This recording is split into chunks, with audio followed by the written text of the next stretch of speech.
السلام علیکم ورحمۃ اللہ وبرکاتہ۔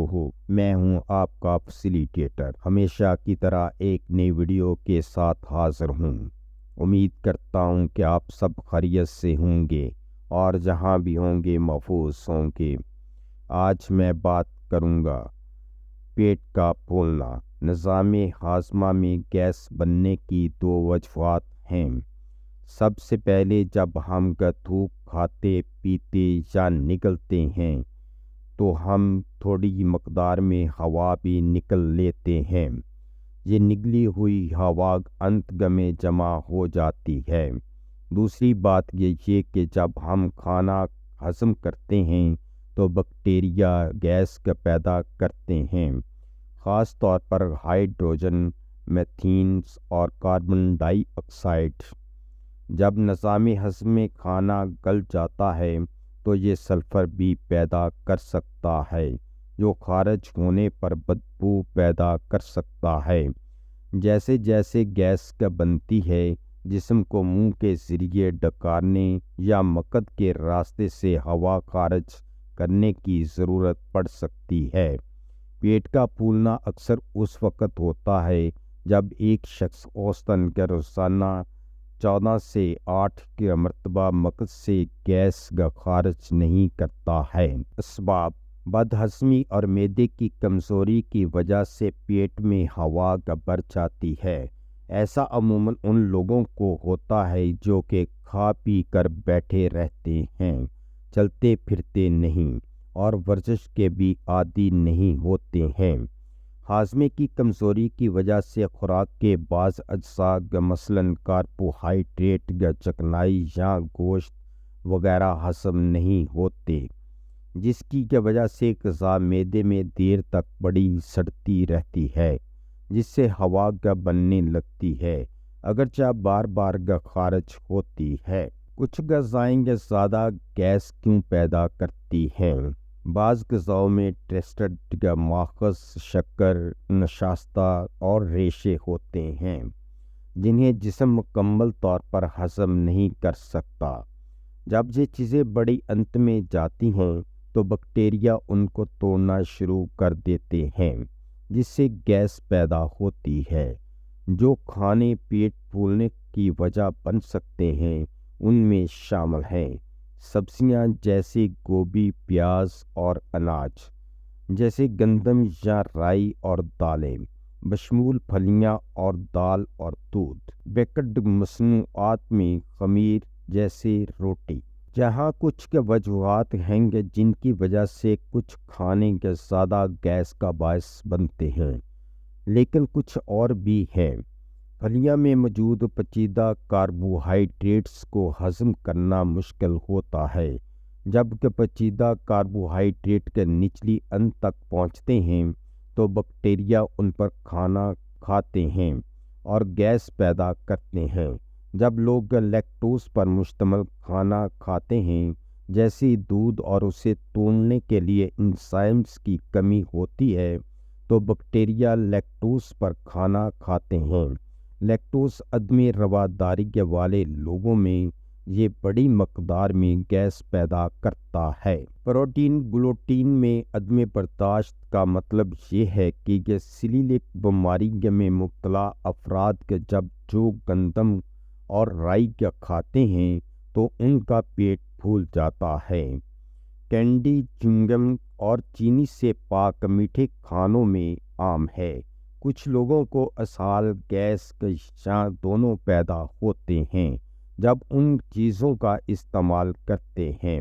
ان کو خوراک میں بہت تیزی سے شامل کرنا پیٹ کے پھولنے کا سبب بن سکتا ہے، خاص طور پر اگر ان میں سیلیلیم ہو۔ فزی ڈرنکس اور بیئر آنتوں کی نالی میں گیس کے جمع ہونے کا سبب بن سکتے ہیں۔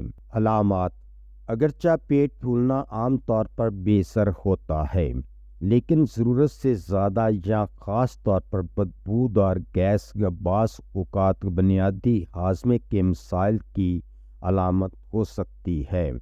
پیٹ پھولنا اور ہاضمہ کی صحت سے متعلقہ کچھ علامات یہ ہیں: اگر آپ کو مستقل طور پر معمول سے زیادہ گیس کا سامنا رہتا ہے تو یہ ہاضمے کی بعض خرابیاں یا غذائی مسائل کی علامت ہو سکتی ہے۔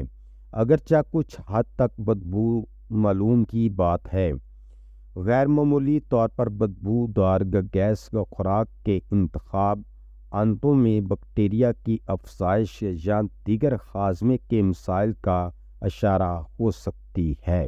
ضرورت سے زیادہ گیس کا بعض اوقات پیٹ میں درد، پھارا یا تکلیف کے ساتھ ہو سکتی ہے۔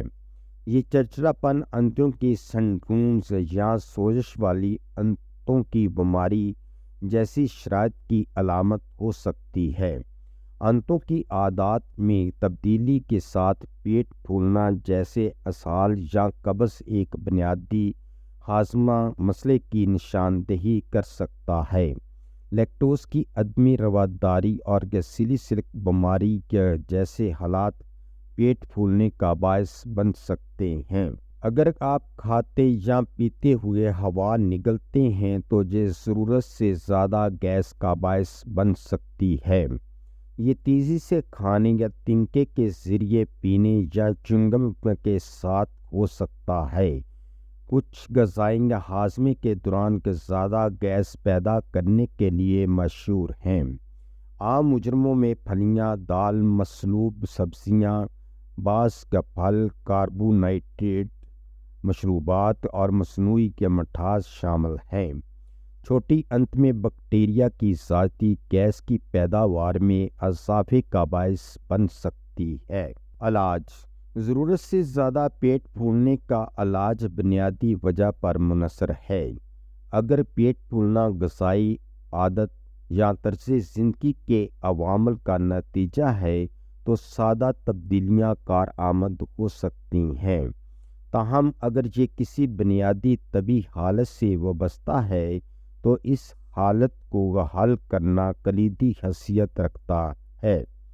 پیٹ پھولنے کے علاج کے لیے کچھ عمومی طریقے یہ ہیں۔ غذائی تبدیلیاں: ایسی کھانوں کی نشاندہی کریں اور ان کو محدود کریں جو گیس کا سبب بنتے ہیں، مثلاً پھلیاں، دال، بروکلی، گوبھی، پیاز، کاربونیٹڈ مشروبات اور کچھ مصنوعی مٹھاس شامل ہیں۔ اپنے نظام انہضام کو ایڈجسٹ کرنے کے لیے بطریز زیادہ فائبر والی غذاؤں کی مقدار میں اضافہ کریں۔ اگر آپ کو لیکٹوز عدمی رواداری کا شبہ ہے تو دودھ کی مصنوعات کی مقدار کو کم کرنے یا لیکٹوز سے پاک متبادل استعمال کرنے کی کوشش کریں۔ پرو بایوٹکس جو کہ فائدہ مند بیکٹیریا ہیں، آنت میں صحت مند کا توازن برقرار رکھنے میں مدد کر سکتے ہیں اور ضرورت سے زیادہ گیس کو کم کر سکتے ہیں۔ وہ سپلیمنٹ کی شکل میں یا دہی جیسے کچھ خمیر شدہ کھانوں میں دستیاب ہیں۔ آہستہ آہستہ کھانا اور کھانا اچھی طرح چبانے سے کھانے کے دوران نگلنے والی ہوا کی مقدار کو کم کرنے میں مدد مل سکتی ہے، جو پیٹ پھولنے کا باعث بن سکتی ہے۔ کچھ لوگ ایکٹیویٹڈ چارکول سپلیمنٹس لے کر گیس سے نجات پاتے ہیں، جو نظامی ہاضمہ میں گیس کو جذب کرنے میں مدد کر سکتے ہیں۔ ادویات: ٹرائزیمال گولیاں، ایک صبح، ایک دوپہر، ایک شام۔ ویبرامائسین کے 100 mg کیپسول، ایک روزانہ۔ کاربینیٹب مکسچرز، 2 چمچے صبح، 2 شام۔